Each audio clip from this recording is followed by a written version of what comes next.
ముచ్చర్ల సత్యనారాయణ గారు మాజీ మంత్రి, ఎన్టీఆర్ ప్రభుత్వంలో ఆయన మంత్రిగా పనిచేశారు. బీసీ నాయకుడు, తెలంగాణ ఉద్యమకారుడు. అంతకంటే చాలా గొప్పగా ఆయన గురించి చెప్పుకోవాలి అని అంటే తొలితరం తెలంగాణ నాయకుడు. 1950 దశకంలోనే ఆయన తెలంగాణ ఉద్యమాన్ని ముందుకు తీసుకెళ్లే ప్రయత్నం చేశాడు. ఆయన 93వ జయంతి ఇవాళ.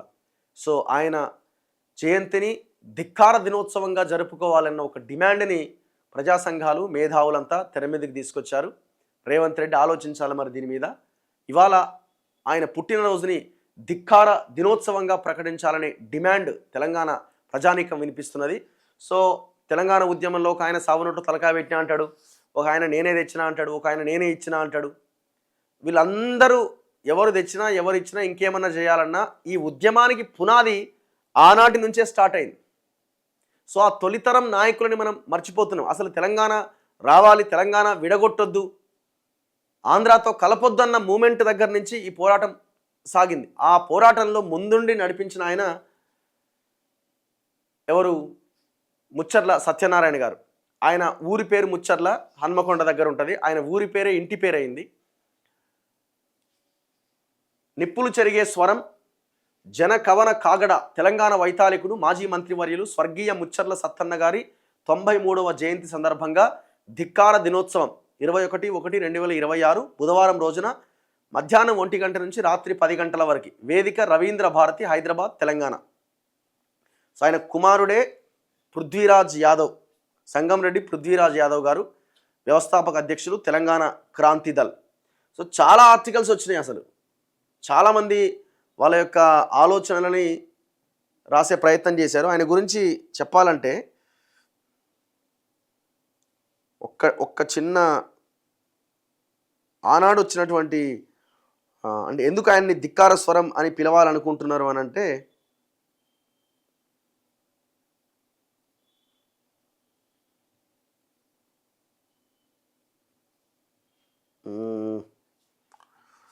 One second.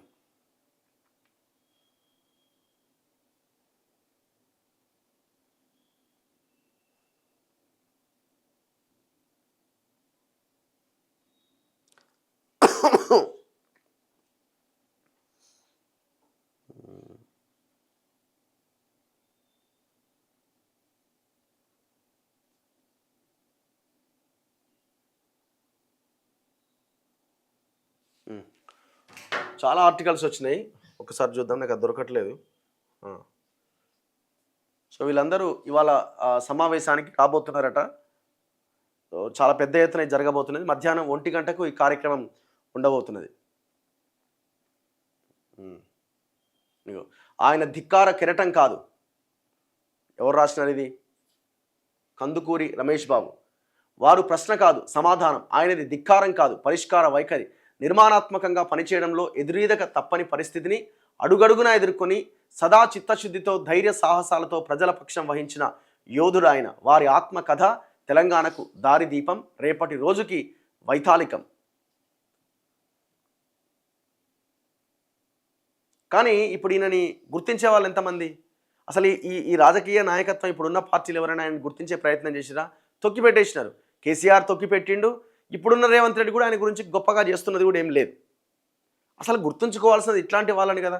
ఇప్పుడున్న యూత్కి ఆయన ఒక దార్శనికుడిలాగా ఆయన యొక్క ఆలోచనలు మనకు పనిచేస్తాయి. ఎందుకంటే ఆయన ఆనాటి నుంచే ప్రశ్నే ఆయన ఆయుధం. ఎన్టీఆర్ గవర్నమెంట్లో ఉన్న ఆయన ప్రశ్నించడంతోనే ఆయన ప్రయాణం స్టార్ట్ అయింది. ఎక్కడా కూడా ఆయన వెనక్కి తగ్గలే తెలంగాణ విషయంలో. నీలం సంజీవరెడ్డి ముఖ్యమంత్రిగా ఉన్నప్పుడు ఆయన ముఖ్యమంత్రిగా ఉన్నప్పుడే పాట రాశాడు. ఆయన మీటింగ్లో, నీలం సంజీవరెడ్డి పెట్టిన మీటింగ్లోనే తెలంగాణకు సంబంధించిన పుస్తకాలు రాసి ఆయన ఆ పుస్తకాలని ఇచ్చిండు, ఆ మీటింగ్లో పంచిండు. సో అంత గొప్ప మనిషి ముచ్చర్ల సత్యనారాయణ గారు. కల్వకుంట్ల కవిత గారు కూడా ఒక ఆర్టికల్ రాసినట్టున్నారు.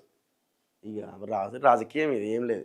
10 ఏళ్ళుగా ఆయన ఆలోచనలన్నీ, ఆయన భావజాలాన్ని ముందుకు తీసుకెళ్లాల్సిన అవకాశం మీకుండే కదా. మరి ఎందుకు ఆ ప్రయత్నం చేయలే? తొక్కిపెట్టిరు. ఇప్పుడు ఆమె అధికారం బయటకు వచ్చింది కదా, ఇప్పుడు ఆమె సామాజిక న్యాయం అంటుంది కదా, ఇప్పుడు ఆయన పేరు ఎత్తుకుంటున్నది. లీడర్ల పక్కన పెట్టండి.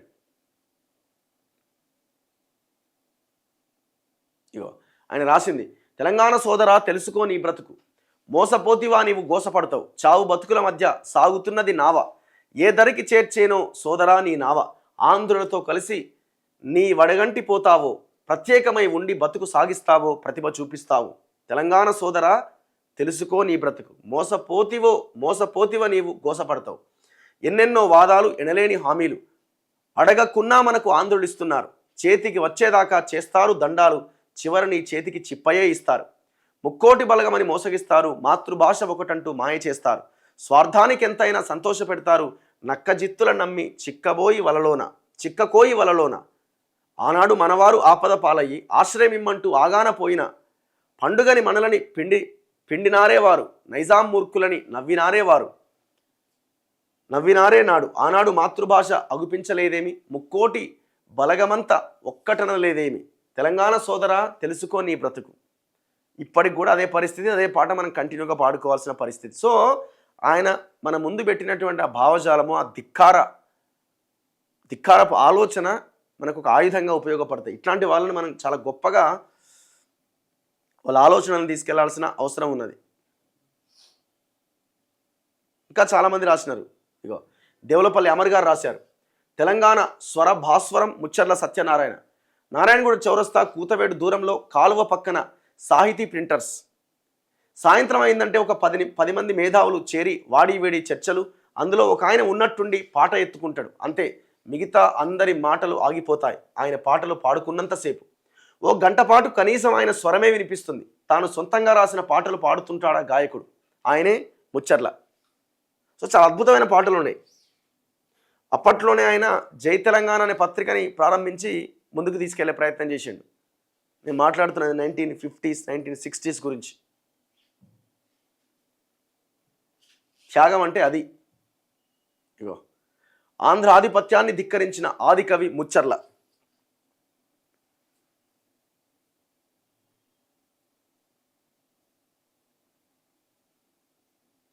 విస్మృత ప్రజావాగ్గేయకారుడు ముచ్చర్ల సత్యనారాయణ. ఇగో సో ఇవాళ ఆయనకు సంబంధించిన బుక్ కూడా మన స్క్రీన్లో పెట్టడం జరిగింది. ధిక్కార కెరటం అని ఇది ఏనాడో వచ్చిన పుస్తకం. ఇది చాలా అద్భుతంగా ఉన్నది. సో వీలైతే మీరు రవీంద్ర భారతి మధ్యాహ్నం 1 గంట నుంచి రాత్రి 10 గంటల వరకు ఈ కార్యక్రమం జరుగుతుంది. కళాకారులు, మేధావులు, ప్రజా సంఘాల నాయకులు, సీనియర్ జర్నలిస్టులు అందరూ ఇందులో పాల్గొనబోతున్నారు. ఆయన జయంతిని ధిక్కార రోజుగా దినంగా ప్రకటించాలి అని డిమాండ్ చేస్తున్నారు. ఇంతకుముందు చెప్పినట్టు మధ్యాహ్నం 1 గంట నుంచి 10 గంటల వరకు ముచ్చర్ల సత్యనారాయణ గారి జయంతి కార్యక్రమం ఉన్నది. సో అందరూ కూడా ఈ కార్యక్రమానికి హాజరయ్యే ప్రయత్నం చేయండి. సో కళాకారుల పాటలు, మాటలు, మేధావుల, ప్రజా సంఘాల అండ్ సీనియర్ జర్నలిస్టుల, ఆయనతో పాటు సాన్నిహిత్యం ఉన్నటువంటి వాళ్ళంతా ఇందులో పాల్గొనబోతున్నారు. చాలామంది రాశారు ఆర్టికల్స్, చాలా పెద్ద ఎత్తున ఈ ఆర్టికల్స్ వచ్చినాయి. మాడభూషి శ్రీధర్ గారు ఒక ఆర్టికల్ రాయడం జరిగింది. రంగస్థల కృష్ణుడు ముచ్చర్ల సత్యనారాయణ. ఎన్టీఆర్కు 100 విగ్రహాలు, రాజకీయ నాయకులకు 1000 విగ్రహాలు, కానీ రంగస్థల శ్రీకృష్ణుడైన సత్తన్నకు, తొలిదశ తెలంగాణ ఉద్యమకారుడైన ముచ్చర్ల సత్తన్న విగ్రహం ఎక్కడ? రవీంద్ర భారతి పరిసరాల్లో సత్తన్న, అతని మిత్రుడు ఎంఎస్ ఆచార్య, ఈ ఇద్దరికి విగ్రహాలు ఉండాలని నేను అంటున్నాను. జర్నలిస్టులు అడుగుతారా? వాళ్ళెవరో కూడా తెలుసా? తెలంగాణ కోసం 100 మందిని బలి చేసిన తర్వాత వచ్చిన రాష్ట్రంలో నిజమైన తెలంగాణ కళాకారులను, పాత్రికేయులను, చరిత్ర సృష్టించిన మామూలు మనుషులకు గుర్తించరా? ఆయన ఎవరో సినిమా పాటలు పాడి బాలసుబ్రహ్మణ్యం విగ్రహం పెట్టిరు. మరి ఇంత గొప్పగా పాటలు పాడి తెలంగాణ ప్రజల కోసం తన వాయిస్ని బలంగా వినిపించిన ముచ్చర్ల సత్యనారాయణ గారి విగ్రహం ఎందుకు పెట్టారు? అడిగేటోడు ఎవడు? ఈ రాజకీయ నాయకులు, ఆయన ఒక బీసీ నాయకుడు కాబట్టి, ఆయన ఒక అణగారిన వర్గాల నుంచి వచ్చినటువంటి నాయకుడు కాబట్టి తొక్కిపెట్టిరు. ఆయన పేరు పక్కన ఏదైనా ట్యాగ్ ఉంటే ఈ పాటికి ఆయన ఎప్పుడు ఆకాశానికి ఎత్తేటోళ్ళు. ఇంత పెద్ద నాయకుడు మన వర్గాల్లో పుట్టడం మనకు గొప్ప విషయం అని ఎప్పుడో ఆకాశానికి ఎత్తేవాళ్ళు, 100 విగ్రహాలు పెట్టేవాళ్ళు.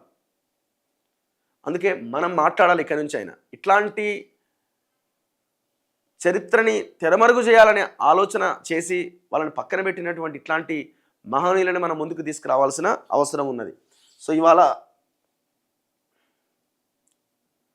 93rd జయంతి ఆయనది. ఇదే రోజుని ధిక్కార దినోత్సవంగా జరుపుకోవాలి అని ఒక డిమాండ్ కూడా వినబడుతున్నది. దాన్ని కూడా ప్రభుత్వం పరిగణలోకి తీసుకోవాలి.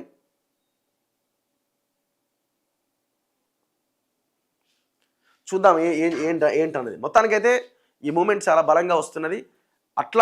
ఇప్పుడు ఆయన యొక్క ఆలోచనలని, ఆయన యొక్క చరిత్రని కనుక మనం చదివితే ఫస్ట్ నుంచి ఆయనది ప్రశ్ననే. ఇప్పుడున్న జనరేషన్కి కూడా ఆయన చరిత్రని కనుక మనం చదివితే చాలా గొప్ప ఆలోచనలు కూడా మనలో వచ్చే అవకాశం ఉన్నది. సో దాన్ని ముందుకు తీసుకెళ్లాల్సిన బాధ్యత మనందరి మీద ఉన్నది. వాళ్ళ రవీంద్ర భారతిలో మధ్యాహ్నం 1 గంట నుంచి రాత్రి 10 గంటల వరకు ఈ కార్యక్రమం జరగబోతున్నది. మన దాంట్లో కూడా లైవ్ వస్తుంది.